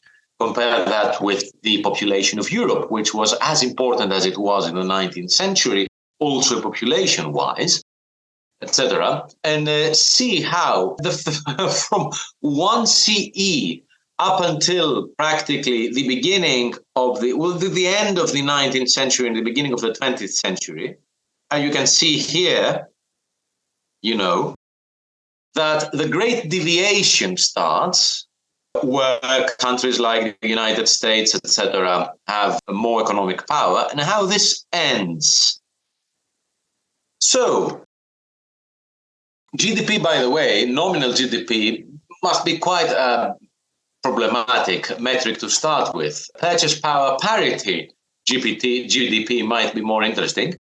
And purchase power parity, now China is the first in the world for a number of years, and it will be also nominal GDP in a number of years, whereas the economies of the Western Alliance lack commodities, lack resource. Their economies are not built on resources. They are not commodity-based economies. So I don't see any convergence coming. I see the end of the great deviation. And all the concepts and notions and conceptualizations and thought cages that we discussed about during the last many minutes are a product of that great deviation, are a product of the beginning of the Enlightenment, of the preponderance of British thinkers during the British Empire, and then of an American-centric mode of thinking. All this will not be at the center of attention soonish, because, there's a difference between developments in global economies, in global political systems, in how people think, etc. It is important, though, to say that, just to give you an example, an example of this end of the Great Deviation, for 2 centuries now, it had been inconceivable to think of the emergence of a non-Anglophone, non-Atlantic, non-liberal, non-bipartisan, democratic bipartisan state as the planet's largest economy. This is now just around the corner. Actually, it has already happened as far as PPP is concerned and China. So you can see these huge metamorphoses that will have an impact on the decline of also an intellectual world that had the auspicious claim of universality and trans-historical universality, as our world was. The world of the Great Deviation, the world of modernity, and particularly of the 19th century onwards. And because we mentioned also, this is my very last remark in the interview, in the discussion, because you also mentioned, religion, theocracy, etc., and how the East thinks, the Far East, etc. We have a tendency to think secularity, etc., arriving after advancing from a Middle Ages of thinking religiously, etc., and arriving at a modernity and a progress that is distinctively European and scientific, and so on and so on. Let me just remember some words from Wei Zhang's 2016 book, The China Horizon, Glory and Dream of a Civilizational State, in which he mentions a story. He was in the Hague, etc. There was a discussion which is not of our concern here. And he responded to a question. To answer this question, one must first of all have an insight into the origin of Western modernity. Not far from here, this assembly hall, are 2 places worth visiting, Wei says, one being the former residence of the great Dutch philosopher Baruch Spinoza, and the other the Royal Delft. Back in the 17th century, he writes, when most of the European states were theocracies, from a Chinese perspective, Spinoza was said to have had a secret meeting with German philosopher Gottfried von Leibniz in this city. Together, the two philosophers discussed one of their shared findings. Other than a theocracy, China was a secular state, or a state of modernity then. They were confident that China was a successful state as it followed a secular, natural, and non-theocratic way of governance. I'll not quote further. What I'm trying to say is that in our imaginary, we have arrived at the first phase of the pinnacle, or not of our civilization, but of civilization, which is science, secularity, rationality. The end of history in Fukuyama after the fall of the Soviet Union and the beginning of the short unipolar moment, where liberal democracy will be the norm for everybody, etc. And that we arrived at this by ourselves due to the merits of Western civilization. And then you see that that some of the fountainheads of enlightenment, like Leibniz and Spinoza, would back then look to China as the counterexample worth imitating. Isn't this an interesting historical episode from the past in view of today's end of the Great Deviation? Well, especially, I mean, the passion for Indology among the German intellectual elite in the 19th century is another fascinating. You think of Nietzsche, Schopenhauer, and the rest. Another fascinating chapter there, controversial chapter. Again, I feel like the history of German intellectual culture is way as a separate shadow to the British one over all of this discussion, which is really not discussed enough today because it's the kind of thing people talked about in the 50s and 60s, whereas today, we're all talking about the British legacy because people have forgotten about the 19th and the 18th centuries, or at least as they were seen by Europeans, and people don't take the history of philosophy seriously. Ferdy, did you want to comment on that? Well, can I make a few remarks about the previous topic? Oh, please. Okay, yeah, because this is very much Satyrus's wheelhouse, and I don't have anything that could improve upon what he said. Just before, maybe it's something for the audience to think about, because we spent a lot of time discussing the distinction between religion and science and the limits of these categories, and also why we might need to use them. And not to be a broken record, but coming at this from the pragmatist point of view, the distinction for me is less between religion and science, but it's more between the pragmatizing direction and its opposite, the realist direction. And so my biggest influence in terms of pragmatism would be Richard Rorty. And he wrote a fantastic essay, or would use the phrase, the priority of democracy to philosophy. So that's also one way I think is, rather than which is better, religion or science, or this being the chief distinction, maybe instead thinking in a different way of democratic and non-democratic ways of organizing society and thinking. And so we could think about how that applies in science and how that applies in religion and different forms of this. Do all forms of what we call religion take the same shape?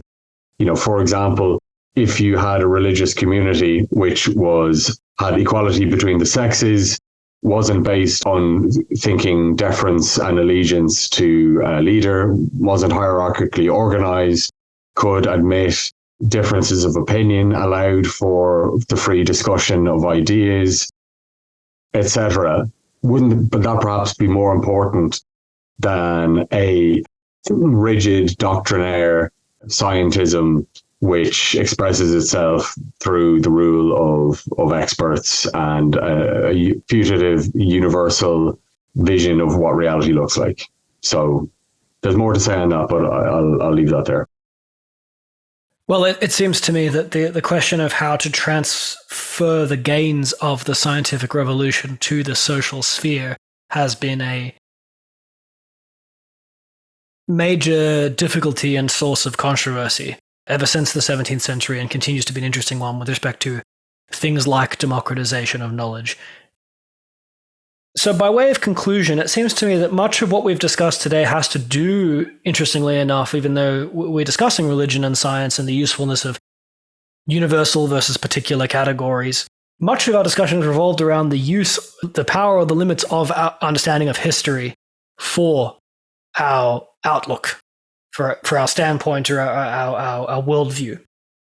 And there seems to me a fundamental rivalry in some sense between historicist or modern forms of historical analysis and sacred histories. And that, at the very least, I think seems to be the conflict, perhaps deeper than conflicts between science and religion, would be something like a science between secular histories and sacred histories. Specifically with respect to things like the environment, anthropocentrism, or gender and sexuality. One thing with which religious and secular philosophies have in common is the idea that our sense of the past, present, and future, or what neuroscientists call our capacity for mental time travel, to conceive of the past and the future as different times, is somehow integral to what defines us as human. Thank you both for coming today and contributing to our understanding of history and our imagination for the world as it is to be. For the deep question of what the difference between a magical prediction or religious prophecy or a scientific prophecy is, we'll have to wait for another time. And I think that ties specifically back to the question of historicism, which is interesting. But Sotiris, I understand you had some additional book recommendations, of which there can never be too many. Additional recap. Thank you very much, both Raphael and Ferdia, for this discussion. I have to say I very much appreciated also the comment on technocracy as theocracy. This is very accurate. No, instead of concluding words, I'll just repeat the books that I recommended, if possible. Peter Harrison's The Territories of Science and Religion, an absolute must. The interesting one on Christianization and Commonwealth in early medieval Europe, a ritual interpretation. Strange Rites on non-religious, ostensibly new religions today, Tara Isabella Barton. John Milbank's classic Theology and Social Theory, classic from the 90s, yet unsurpassed. And for those to whom all is not Greek to them, for Greek speakers, the After Science and Religion, New Philosophical and Historical Approaches, Παραπνευστική και Θρησκεία, and the book on the end of the Great Deviation, Το τέλος της Μεγάλης Παρέκκλησης, by Dimitris Peponis. Study these over the summer, and you will be amply rewarded. Ferdia, did you have any closing remarks? I just wanted to say thank you for having me here, and it was an interesting discussion, very important topics, and it's an honor and a pleasure to participate with as fine a scholar as Sotiris.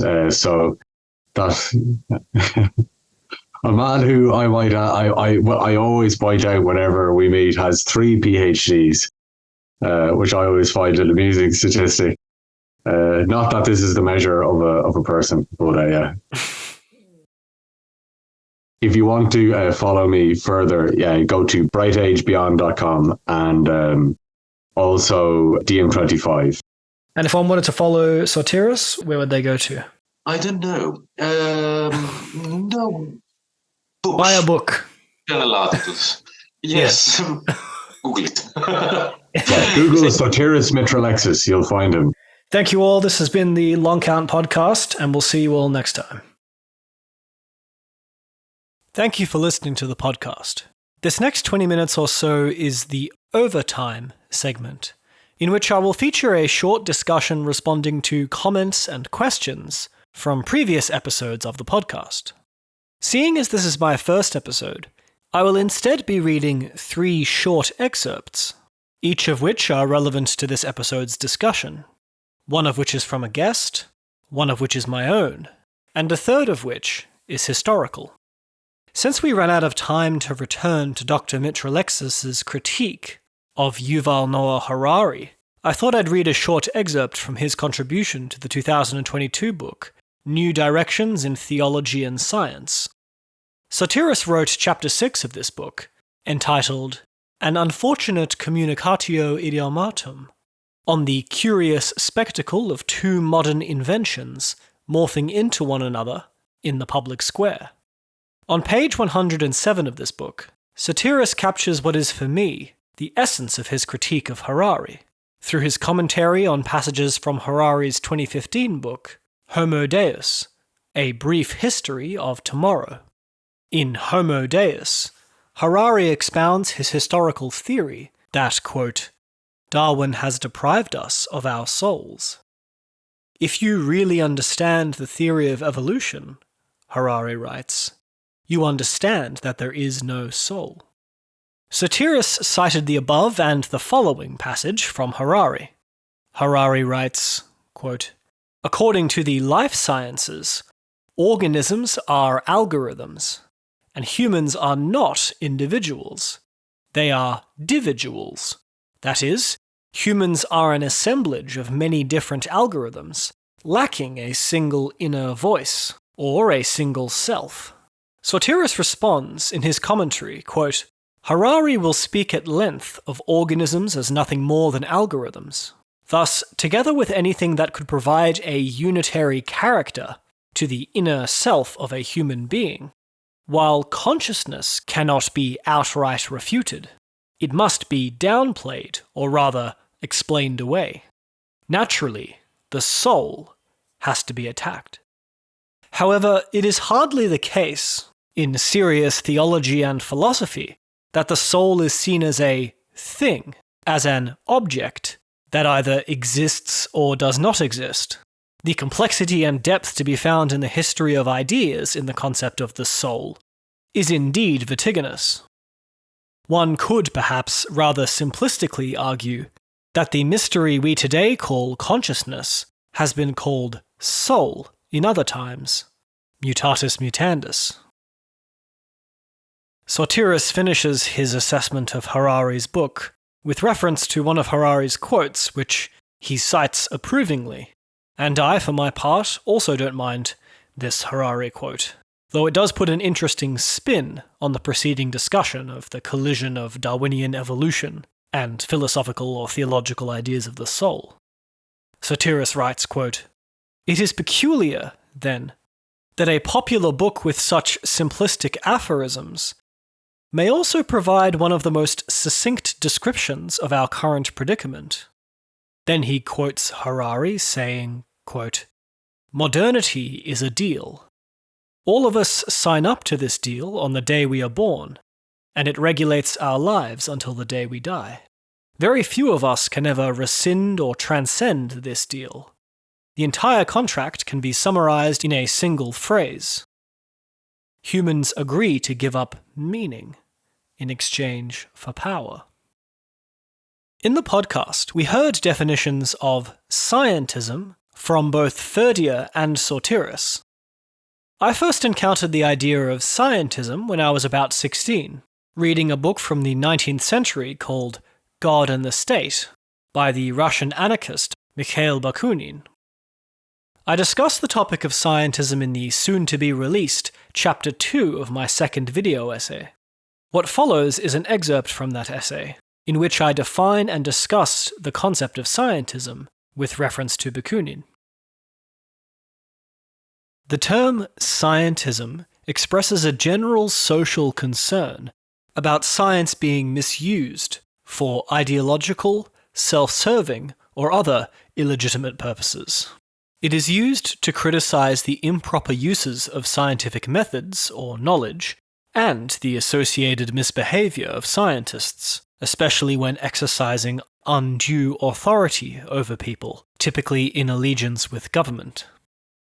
Scientism occurs under the guise of superior expert knowledge, whose complexity allegedly surpasses the capacity of ordinary people to comprehend, rendering their consent or participation in decision-making either undesirable or positively harmful in the eyes of the scientistic authority.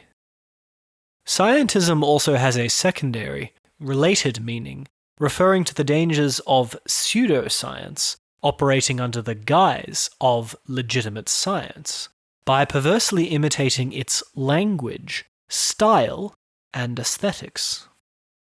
An example of this would be forms of professional certification, which are disingenuously designed to look like proper medical or scientific training, when they actually lack the relevant credentials or certification.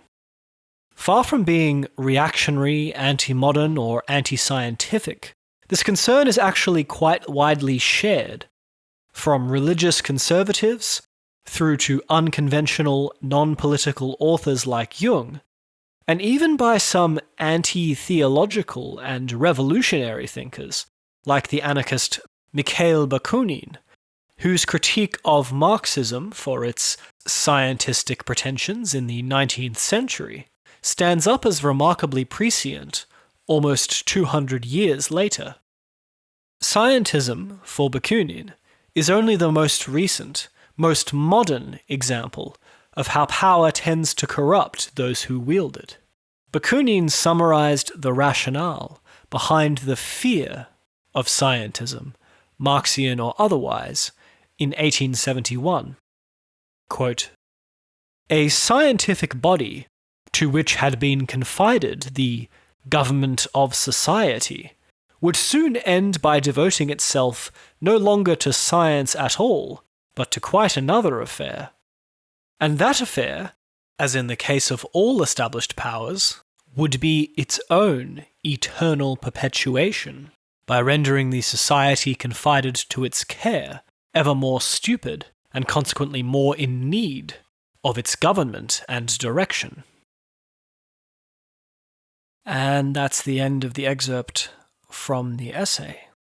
Bakunin's critique of scientism was directed, in large part, against the followers of his contemporary Karl Marx, whom he suspected of harboring authoritarian and indeed scientistic ambitions inside the vagaries of his political rhetoric, such as the phrase dictatorship of the proletariat, which was popularized by Marx and Engels in the 19th century.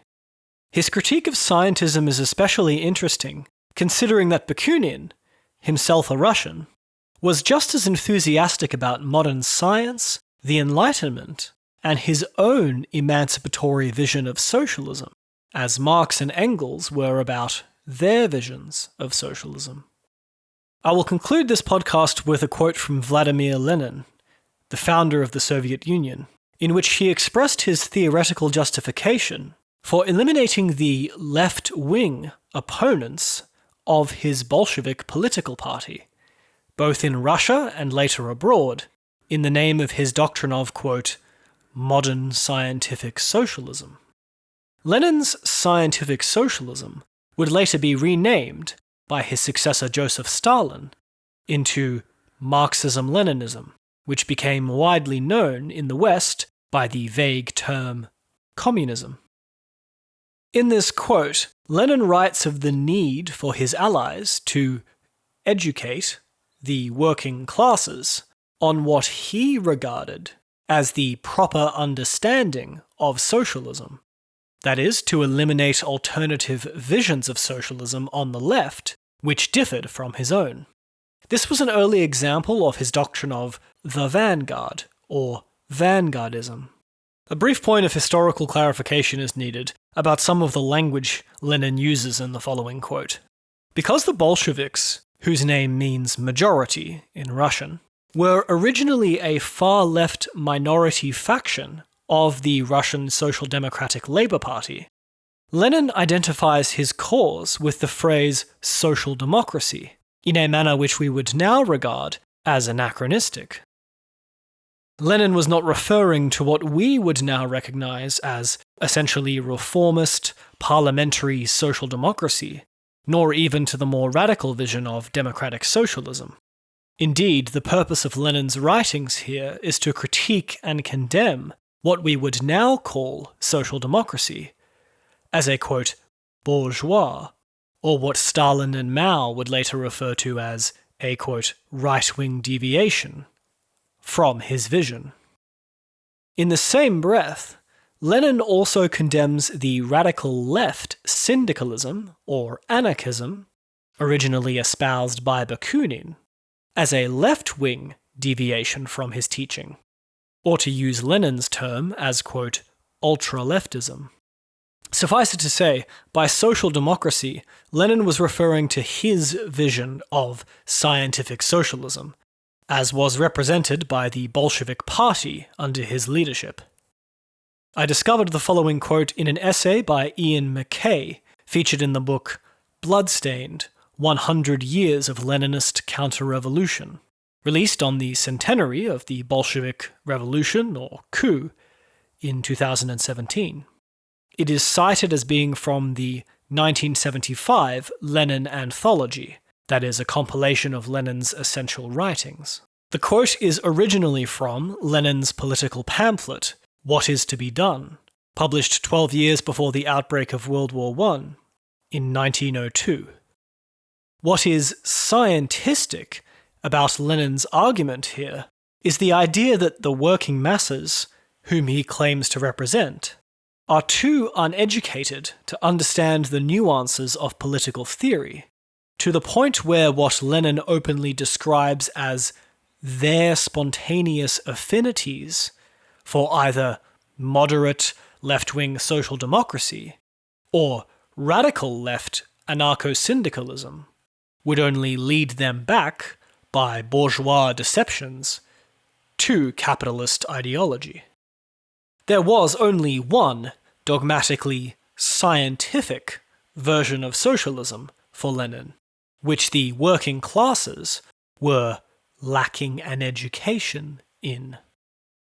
This line of thinking served as an ideological justification for Lenin and his Marxist-Leninist successors in other countries to codify what they called Marxism into a singular, relatively inflexible set of doctrines, which forcibly excluded and condemned what were in the 19th and early 20th centuries the two other major wings of the socialist movement, that is, the moderate social democrats and the radical anarcho-syndicalists. Following quote is from Vladimir Lenin, whose corpse is still available for viewing in Moscow to the present day. Quote, "There can be no talk of an independent ideology formulated by the working masses themselves in the process of their movement. The only choice is either bourgeois or socialist ideology.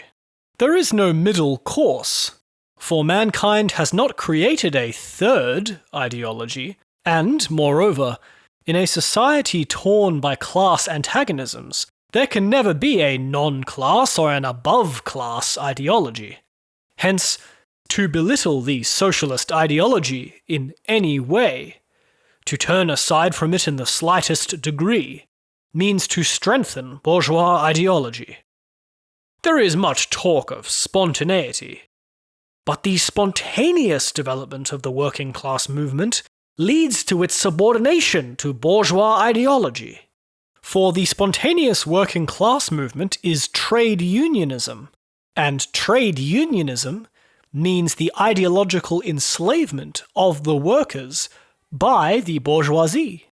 Hence, our task, the task of social democracy, is to combat spontaneity, to divert the working class movement from this spontaneous trade unionist striving to come under the wing of the bourgeoisie, and to bring it under the wing of revolutionary social democracy." One thing which particularly struck me about this quote, aside from its psychotic stridency, was Lenin's quite ludicrous quote that humanity had not created a, quote, third ideology, knowing quite well as he had that there were at least 3 competing ideological visions amongst the radical left in Russia during his very lifetime, in which the tendency he represented was a relative, highly organized, but nonetheless relatively small minority. It's also rather tragic when you recall that Benito Mussolini deliberately created what he consciously designed to be a third way, or, quote, third position ideology between capitalism and Soviet communism, which he christened with the name fascism. Humanity had indeed created a 3rd, 4th, 5th, and 6th, and 7th complex, coherent political philosophy before Lenin set up the world's first totalitarian dictatorship in the Soviet Union, or before Mussolini set up the world's first far-right totalitarian dictatorship in Italy 5 years later in 1922, which became the model for Hitler's Nazi Germany 10 years later. As Ferdio was saying, scientism occurs, as do all other forms of demagoguery, when there is but one official orthodoxy, be it a Christian, Marxist, or fascist orthodoxy, elevated above the mere opinions of the ruled. It would seem that Bakunin was more right than he could have ever foreseen, especially when you consider the role of engineers, psychiatrists, doctors, and other scientific professionals in the commission of Marxist-Leninist and fascist atrocities. Religious impulses, or psychological impulses to be a bit more charitable, are always at work, whether 100 years ago or today, in our increasingly science-fictional times. Dare to know. Thanks again for listening. In my country of Australia and its former coloniser, the United Kingdom, a whopping 80% of print media is owned by 3 or less media empires, which are either owned or led by individual billionaires or multimillionaires. The largest of these empires, the Murdoch media, is dominant in both countries, as well as in the United States. This world historic media concentration extends, to varying degrees, into free-to-air and subscription television, radio, rural, and local media. Judging by their monopolistic practices and poor journalistic standards, I regard many of these entities as a collective threat to media freedom. These so-called legacy media are actually growing online, alongside state media, on the big tech monopoly platforms, and share a uniquely close relationship with these platforms on matters such as, quote, advertiser-friendly content guidelines. These are the major stakeholders who influence YouTube's decisions over whether or not discussions such as these of controversial issues are justified by what they call, quote, educational or artistic context. If you'd like to give independent content creators like me a shot, I hope you'll consider donating to my channel. You can do so by following the links in the description below. The second best way you can show support is by liking, commenting, and sharing my content with your friends and followers. If you are a content creator, an influencer, or thinking of becoming either, I hope you'll consider joining me in becoming a member of the YouTubers Union. The YouTubers Union has partnered with traditional unions around the world, especially Germany's largest union, IG Metall, which is also the largest industrial union in all of Europe.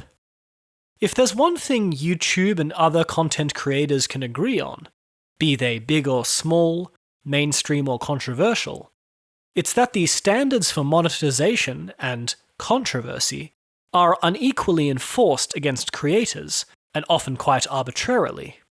Part of this problem has to do with humans moderating, but a lot of it has to do with algorithms incorrectly flagging various material. The YouTubers Union is open to members from all over the world.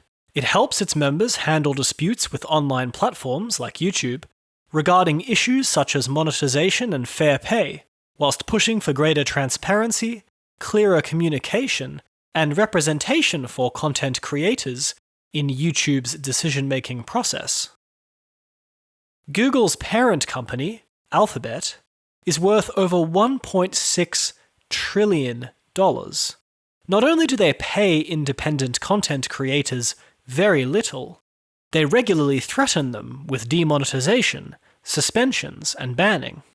These issues have affected YouTubers ranging from the world-famous PewDiePie to new media organizations like Novara Media, whose entire channel was suddenly deleted without warning for supposed violations of community standards, only to be reinstated 3 days later after being hounded on Twitter, which is the primary way YouTube chooses to handle its complaints.